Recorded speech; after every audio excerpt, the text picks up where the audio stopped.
Tout à l'heure, vous nous parliez de réduction d'énergie. On va devoir arrêter d'éclairer les villes, par exemple. Dans votre programme, l'Avenir en commun, cette réduction d'énergie, vous l'assimilez à votre règle verte dans la bifurcation écologique, c'est-à-dire le fait de ne plus prendre à la nature davantage que ce qu'elle est capable de reconstituer. Alors nous, on se demandait comment appliquer votre règle verte sans décroissance économique. D'abord, la règle verte, un mot sur elle. Nous cherchions un mot qui soit, qui prenne pas 2 heures pour dire il faut réduire, mais augmenter, mais machin. Ça. Bon, une règle simple. C'est un défi technique terrible. Hein. Honnêtement, je ne sais pas comment on l'applique dans des tas de cas. Comment on arrive à évaluer quelle est la prédation qu'on exerce sur la nature et quelles limites on va y mettre. Mais c'est un stimuli intellectuel extrêmement fort. Ne doutez pas de la volonté et la malice des ingénieurs, des architectes. Ces gens adorent les problèmes compliqués. Donc, voilà. Comment on fait pour évaluer la part qu'on prend à la nature. Vous avez parlé de bifurcation, c'est le mot que j'utilise plutôt que transition. Transition, c'est un truc pour faire gentil. On dit oui, ça va se passer tranquillement, vous allez voir, on va passer d'une chose. C'est pas vrai. C'est impossible. Une transition douce n'existe pas. On est obligé de bifurquer à un moment donné. Vous arrêtez un truc, vous démarrez un autre. Bon, on a arrêté certaines machines à vapeur pour mettre des machines électriques et ça marche mieux. On va arrêter les moteurs à explosion pour mettre des moteurs électriques. D'abord parce que le rendement mécanique sera 10 fois supérieur à ce qu'il est aujourd'hui. Donc, il y a des sauts comme ça techniques qui se font. Alors, c'était quoi déjà le point de départ de la question ? C'était comment on fait sans décroissance économique. Ah oui, voilà. La décroissance, le mot, il faut le ramener à son auteur, Paul Ariès. Et Paul Ariès utilise ça, et puis un jour je lui dis, mais tu n'aurais pas pu trouver autre chose, parce que c'est quand même pas simple à expliquer. On dit on va faire de la décroissance, mais c'est pas vrai, parce qu'on va faire croître certaines activités et décroître d'autres. Et Paul Ariès m'a répondu franchement, c'est un mot au but, c'est fait pour provoquer. Alors d'ailleurs ça m'a servi, parce que je me suis dit, c'est pas mal ça trouve. Moi, au lieu de parler de gestion prévisionnelle, j'ai dit on va faire la planification écologique.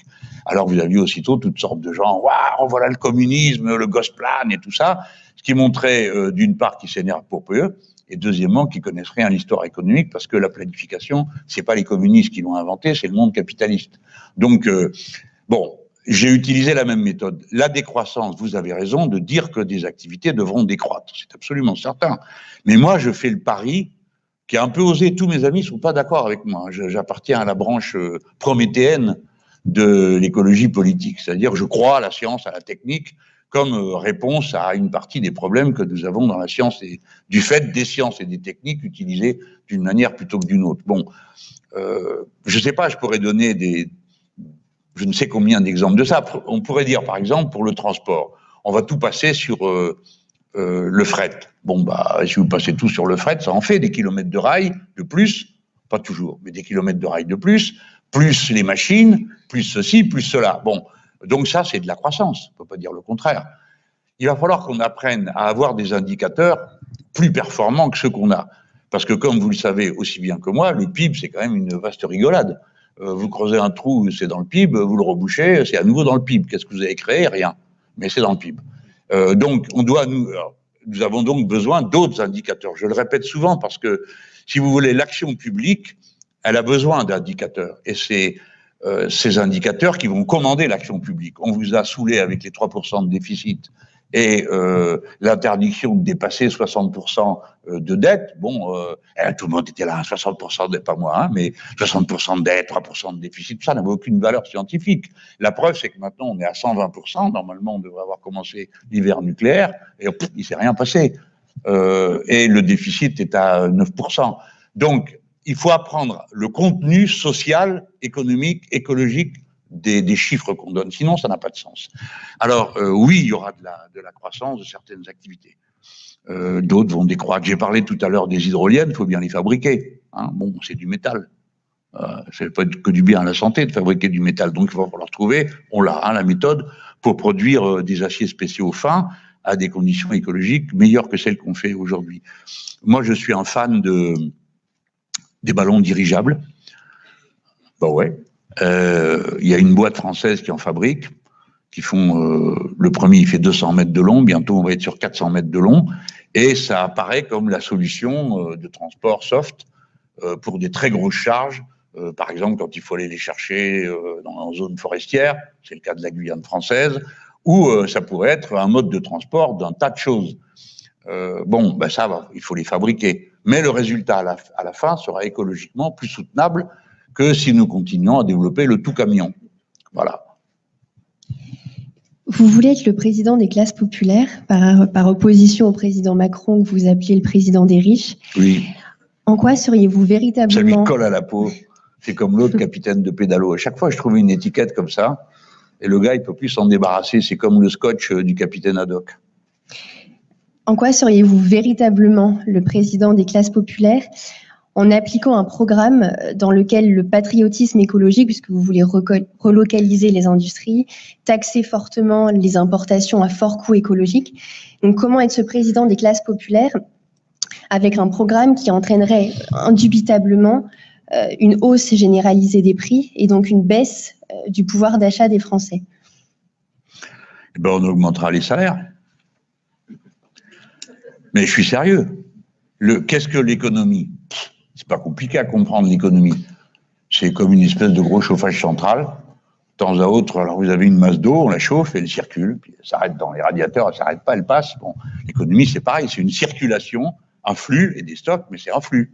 Essentiellement de richesses qui passent de l'un à l'autre. Richesse, on appelle ça richesse, bon, on confond la masse monétaire et puis les autres richesses, mais disons, bon, voilà, on va dire de l'argent, mais par simplification, hein, sans prendre trop au pied de la lettre l'expression. Donc, moi, je soutiens la thèse que le moteur de l'économie est la consommation populaire. 53% pour notre pays. Donc, distribuons du pouvoir d'achat, nous avons de la consommation, on discutera du contenu de la consommation une autre fois, et puis la machine se met à tourner. Bon, bah, ça, même si ça commence dans le commerce, parce qu'on va acheter, bah, ça fait des revenus, donc ça fait des gens qui vont emprunter, construire, et donc créer de la richesse. Ça, c'est un parti pris. Voilà. Donc, c'est la politique gouvernée selon les besoins. Je rappelle ça pour qu'on comprenne comment je traite la question que vous soulevez. Les choses vont coûter plus cher, mais pardon, mais elles coûtent déjà plus cher. C'est juste que vous vous attribuez gratuitement la nature saccagée là où ça a été produit, que vous attribuez gratuitement la santé des gens détruits par le travail et payés avec des lance-pierres. Mais ça coûte cher. Il n'y a rien qui coûte pas cher. C'est une illusion d'optique, pas cher. C'est juste un rapport de force. C'est le pays qui peut pas se défendre et qui laisse saccager, alors ça coûte pas cher. Les gens qu'on peut tondre jusqu'à la peau, alors ça coûte pas cher. Donc ça coûte cher. Il s'agit de ramener ces coûts à un endroit où on va se comporter d'une autre manière, et avec les travailleurs et avec la nature. Mais alors, comment va-t-on faire? Bon, on va répartir la richesse différemment. Comment le pouvoir d'achat des Français a-t-il progressé dans la période cruciale dite des 30 Glorieuses, qui, soit dit par parenthèse, n'était pas si glorieuse que ça pour tout le monde? Comment? Eh ben, ça s'est passé de manière très simple. C'est les paysans qui ont payé. Pourquoi? Parce que l'alimentation représentait 20% du budget d'une famille.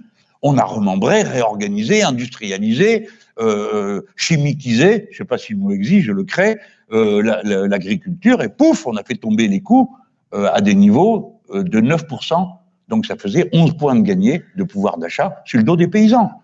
Et à chaque fois que le pouvoir d'achat a été amélioré, c'est pas par une meilleure répartition entre capital et travail de la richesse produite, puisqu'elle reste stable pendant des décennies. 60, 40, 70, 30, maintenant on est sur 70, 30. Hein, c'est-à-dire 70 pour le travail, 30 pour le capital. Mais comme il ne s'agit pas des mêmes masses, ça ne fait pas la même somme pour chacun. Sauf si vous croyez à la théorie du ruissellement, dont il a été démontré qu'elle ne fonctionne pas, vous êtes obligé d'avoir d'autres moteurs. Voilà comment je réponds. Les salaires seront augmentés, ce qui veut dire que le partage sera fait différemment, et vous ne pouvez pas faire autrement, parce que si vous racontez que vous voulez du bio pour vos enfants, parce que vous allez en avoir, si vous voulez qu'à la cantine ou à la restauration collective ce soit du bio, eh ben vous devez répondre à la question, qui c'est qui va le faire? Parce que c'est pas vous qui allez le faire, vous faites autre chose, heureusement, hein, mais qui va le faire? Pour le faire, il nous faut 300 000 paysans de plus. Qui va être paysan? Si c'est pas pour être payé correctement, si c'est pas pour avoir une vie digne, parce qu'aujourd'hui, c'est pas un paysan tous les 2 jours. Ça n'a pas l'air d'émouvoir grand monde. Mais pourtant, c'est une réalité.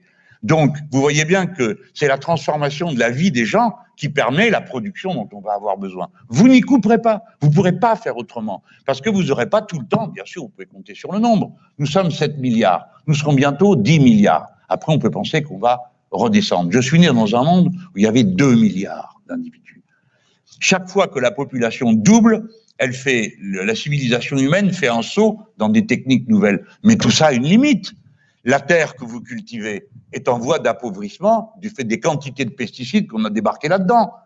La fertilité réduit. Donc, il va falloir se porter en avant d'une reconstruction de la nature en même temps que d'une reconstruction des rapports sociaux. Et ce seront donc des rapports sociaux d'une plus grande égalité dans le partage. Mais si on veut faire autrement, pardon, mais je demande qu'on assume. Moi, j'assume. Alors, on sera tous moins riches. Ah, pas les moins riches de maintenant, parce que ceux-là, ils seront plus riches. Mais d'autres seront moins riches. J'assume. Ça va pas leur faire plaisir. J'assume. Ils sont pas contents. Tant pis pour eux. Voilà. Mais vous, assumez que vous allez continuer dans une société comme celle dans laquelle nous vivons. Que vous allez pouvoir passer de 8 millions de personnes à l'aide alimentaire à 10 millions. Que vous allez pouvoir passer de 12 millions de gens qu'on froid l'hiver à 14 ou à 15 ou à 16 millions. C'est possible, les amis. Je veux vous rassurer. Ça existe. Il y a des sociétés comme ça. Mais c'est pas celle dont on veut. Et je crois que vous non plus, vous voulez pas de ça. J'en suis persuadé. Donc, si vous ne voulez pas, alors donnez-vous les moyens de faire autrement. Mais tournez pas autour du pot en disant on va réussir à rendre tout le monde content en même temps. Ceux qui profitent à mort de ce système et ceux qui en pâtissent à mort.